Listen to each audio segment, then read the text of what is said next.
Isn't this Triffid wonderful?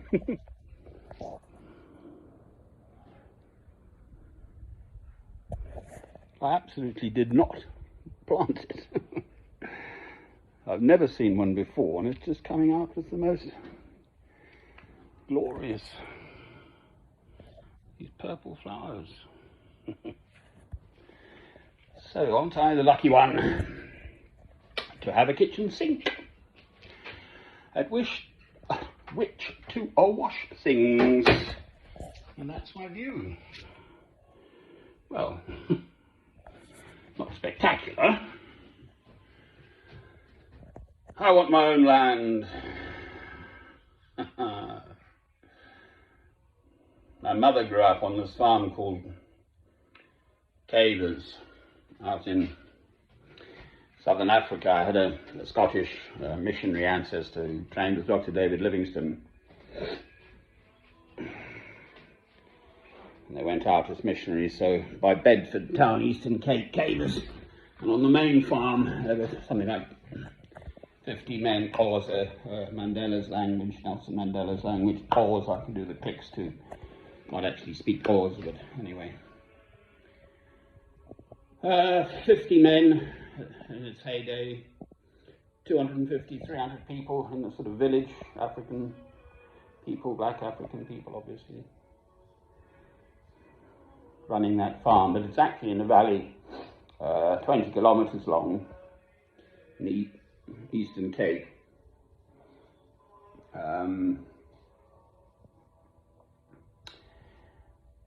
Which my cousins still own 7 of those 9. There were 9 farms there. So there were sort of 6 to 8 men just for the garden, the main garden. Mother's so proud of the place. She grew up there, or her father, my grandfather, was from Stockport by Manchester. Where in fact he was a teacher at the school there. And then he was a Guy's MD, so qualified at Guy's Hospital. And he actually had a choice of Guy's, Tommy's and Bart's scholarships. He had 3 scholarships, all 3, so very bright chap. And he saw this advert for a general practitioner out in Bedford Town and took it, and ultimately also had the hospital built there in Bedford. I've seen it and so on. And then he married a Ross. He was a Walker. So that would have been, I think, William Ross's granddaughter. They're sort of 6th, 7th, probably 8th generation Scots now out in South Africa. Colin was my mother's level of cousin, so my mother was 1912 born, died in 96, in 2008 at the age of 95, in fact, just short of her 96th birthday. So that's my background to some extent. That grandfather, Henry Francis Bell Walker, if you built a wall in front of him, he would walk around it, climb over it, dig under it, or just knock it down. So at the moment I'm restrained by the circumstances here at St Michael's Square in Alnwick, northeastern corner of Northumbria, England. Not on, by just a few handfuls of people, quite frankly. I mean, the place reeks of cannabis. They all sit out there smoking the stuff, for heaven's sake. I'm not going to go on about it. And the police are not tackling it appropriately. I think, sadly, the police, somewhere in that organisation, Mr. Winton Keenan is the chief constable, but why do they keep going for me, the police? It just doesn't make sense. It's not logical. It's not fair play. To shut me up, to drive me out. They made me homeless for 8 months. with their court orders, awaiting court hearings. I had to sleep in the porch of the Baptist church down south in St Albans. I blew most of my savings, £5,000 plus, on hotels, and I was staring at penury. Does anyone give tuppence? No.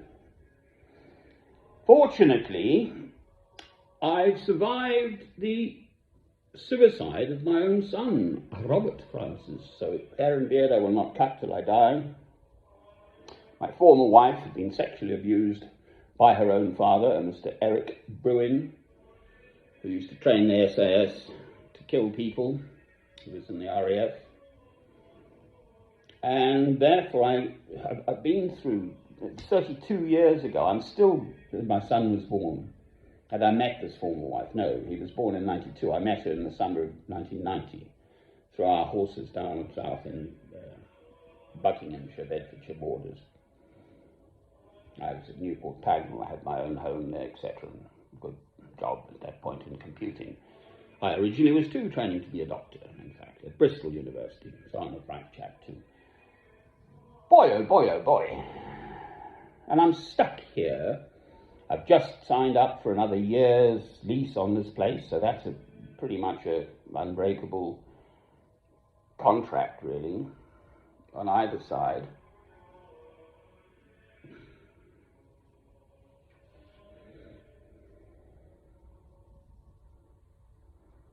What have I let myself in for? Well,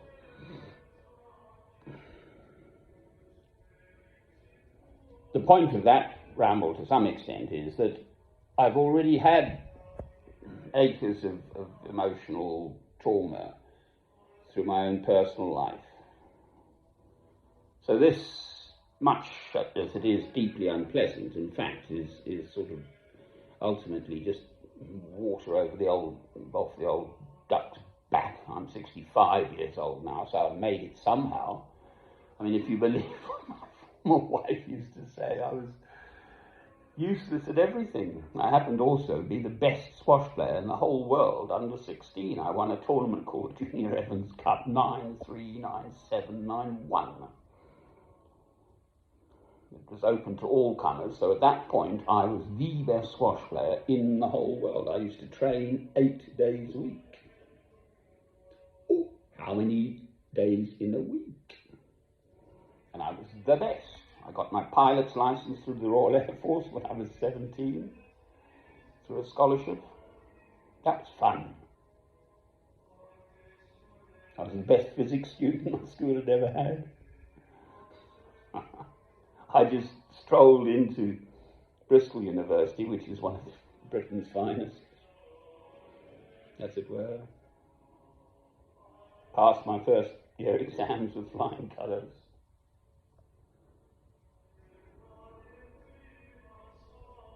My former wife used to say I couldn't shop, so I had a 70-litre rucksack later. She got my house, staying with my elderly gentlefolk down in London, Mill Hill, and so I went off with my rucksack and absolutely bought everything we could possibly need. Totally filled this rucksack. It must have been, oh, Lord alone. And I only had a bicycle and cycled home. She said I was everything, this, that, and the other, and of course they believed her, not my truth, as usual. So she bought this old wreck of a Land Rover with the money her father had left her. Subsequently, I bought 2 brand new ones. My last one was a TD5, beautiful long wheelbase Landy. I did 100 and something plus 1,000 kilometers in her, out in South Africa.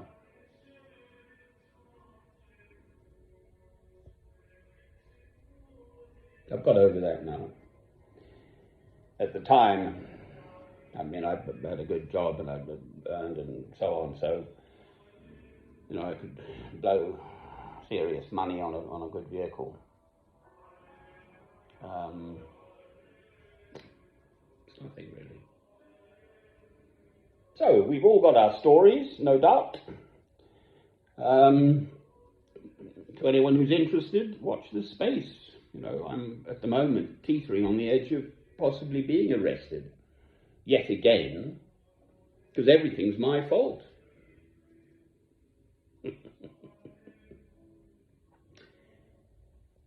There hasn't been actually a single incident yet today. Every day for weeks it's gone on, these people